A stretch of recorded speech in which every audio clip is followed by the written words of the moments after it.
Masuyong binuksan ni Wancho ang pinto sa tabi ni Mira at saka inilahad ang isang kamay sa babae.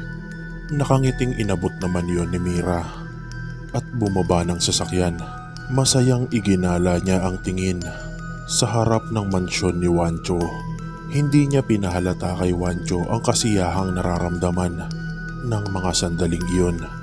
Hindi na magtatagal at titira na rin siya sa mansyon. At sa wakas magiging reyna na rin siya.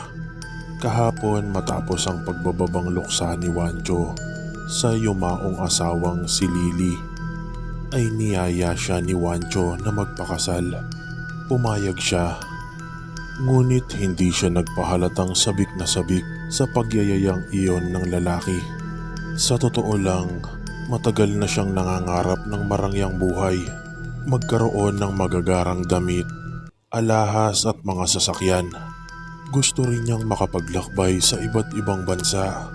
Kaya nga nang pumanaw si Lily, ay nakipaglapit na agad siya kay Wancho upang mabaling sa kanya ang pagtingin ng lalaki. Sekretarya siya ni Wancho, kaya magagawa talaga niyang mapalapit dito. Sinamahan niya ang lalaki sa sandali ng pagdadalamhati nito. Kung saan naroon ito, ay naroon din siya. Kaya naman hindi nagtagal ay nakuha din niya ang loob nito at naging magkasintahan sila. Sa totoo lang, hindi naman talaga niya gusto si Wancho. Isa pa ay dahil matanda ito ng 10 taon sa kanya. Pero alam naman niyang hindi naman pagdurusa ang aabuti niya sa piling ng lalaki dahil gwapo naman ito. At higit sa lahat, mapera. O mas magandang sabihing mayaman. Yun talaga ang target niya kay Wancho, ang malaking kayamanan nito.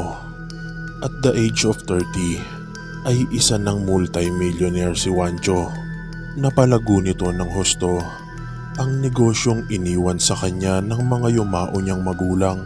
Nasa steel business si Wancho. Ito ang nagsusupply ng mga bakal sa construction firm na gumagawa ng mga buildings, tulay o flyover. Oh, tara na sa loob. Yaya sa kanya ni Wancho, na agad na nagtaboy sa kanyang mga iniisip. Kumapit siya sa braso ng lalaki at tinungo na nila ang pinto.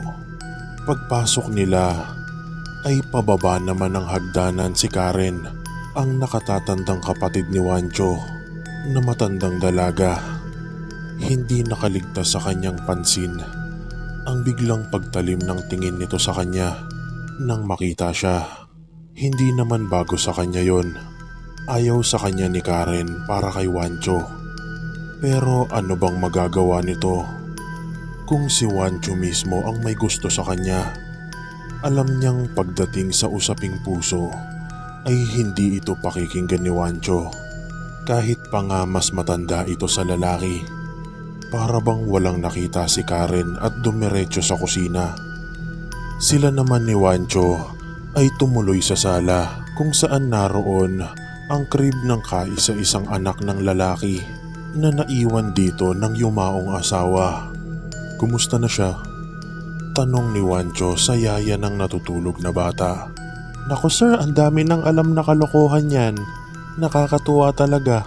Sagot naman ng yaya na bahagya pang sumulyap sa kanya.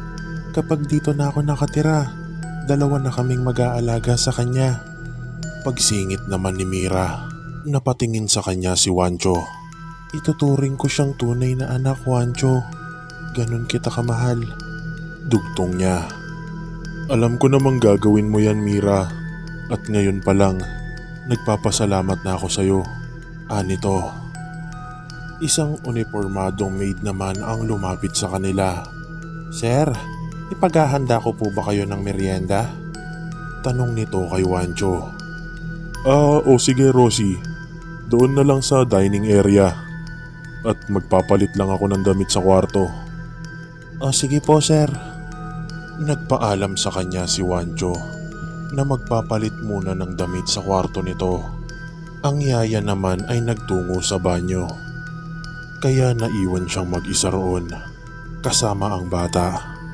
Nagpapalit ng damit si Wancho nang makarinig siya ng mga katok. Bukas yan, anito. Bumukas ang pinto at pumasok ang kanyang ate Karen. Masama ang mukha nito, kaya inihanda niya ang sarili para sa mahabang diskusyon. Bakit kasama mo na naman ang babaeng yan? Usig nito sa kanya. Nahalata din sa boses nito ang kinikimkim na galit. Ate, magtatalo na naman ba tayo tungkol sa kanya? Sagot niyang bahagya ng yamot. Hindi siya karapat dapat maging pangalawang ina ni Anthony. Pera mo lamang ang gusto ng babaeng yan. Maniwala ka sa akin, Wancho. Sabi ni Karen. Huwag na nating pagtalunan ng bagay na ito, ate. Magpapakasal na kami ni Mira at wala ka nang magagawa pa roon. Wancho, sa pagkakataong ito ay makinig ka naman sa akin. Magiging kawawa lamang ang anak ni Lily sa babaeng iyon. Para ko nang nakikitang puro pagwawaldas lang ng pera ang gagawin niya. Mag-asawa ka na ng kahit na sino. Wag lang ang babaeng yun. Mahabang sabi ni Karen. Marahas siyang napabuntong hininga.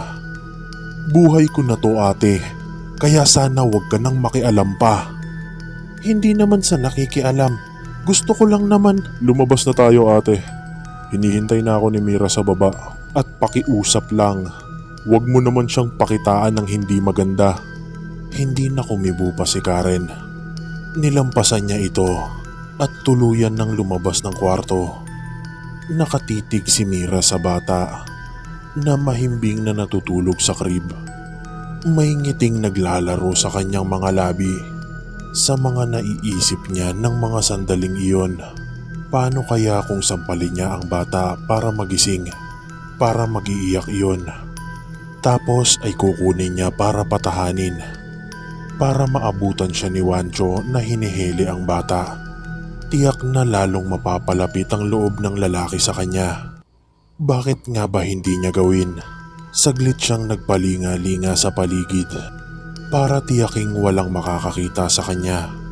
Nang matiyak na siya lamang ang naroon. Kaya itinaas niya ang kanyang kamay para isagawa ang naisip. Ngunit bago pa niya magawang sampalin ng bata, ay naramdaman niya ang malamig na hangin na umihip sa kanyang batok na nagpagapang ng kilabot sa kanyang buong katawan. Paglingon niya ay hindi niya napigilan ang pagpakawala ng malakas na tili nang nakita niya ang babaeng tila ba nakalutang sa hangin. Nanlilisik ang mga mata ng babae na nakatingin sa kanya. Animoy galit na galit ito, lalo na nang lumahad ang dalawang kamay nito na para bang siya ang dadaklutin at napatakbo na siyang palayo sa crib para maiwasan ang pag-atake ng babaeng nakalutang sa hangin. Dumiretso siya sa pinto at hindi niya namalayang nahubad na ang isa niyang sapatos dahil sa ginawang pagtakbo. Napabilis naman ang pagbaba ni Wancho nang marinig ang tili ni Mira. Anong nangyari? Bakit sumisigaw si Mira? Tanong niya sa maid na sumalubong sa kanya sa baba ng hagdan. Nakita ko po siya kanina, sir. Parang gusto niyang sampalin si Anthony. Pero nung akmanan niyang sasampalin ng anak niyo, napalingon pa siya. Tapos bigla na lang siyang nagtitili. Sabay tumakbo palabas diyan sa pinto. Ano ba ang nakita niya? Hindi ko po alam, sir. Tsaka wala naman po akong nakitang tao rito eh. Pero mukha siyang takot na nakakita ng kung ano. Nagtatakang tinungo ni Wancho ang pinto. Dinampot pa niya ang sapatos na naiwan ng babae. Natanaw niya si Mira na mabilis papalabas ng gate. At tila ba nasa kilos pa rin ito ang malaking takot. Napasulyap siya sa hawak niyang sapatos. Hindi na siya babalik. Napatingin siya sa nagsalita. Ang kanyang ate Karen pala na nakalapit sa kanya nang hindi niya namamalayan. At titig na titig ito sa kanya. Hindi siya gusto ni Lily para pumalit sa kanya bilang maging isang ina ni Anthony. Pero hindi siya kumibo. Inabot niya sa maid ang sapatos na hawak at lumapit sa crib ng anak na mahimbing pa ring natutulog. "Huwag ka nang mag-alala, mahal ko," bulong niya sa sarili. "Kung ayaw mo kay Mira, ayos lang. Pasensya ka na at nagmadali din ako. Pero ngayon alam ko na. Sana ay matahimik ka na kung nasaan ka man ngayon, mahal ko. At nangangako din ako sa'yo na hindi ko pababayaan ang anak natin." Nang biglang may umihip na malamig na hangin at dumaan yon sa kanyang mukha na tila ba mga kamay iyon na humaplos sa kanyang pisngi. Bahagya pa siyang napatango. Alam niya at nauunawaan niya ang nais ipapatid ni Lily.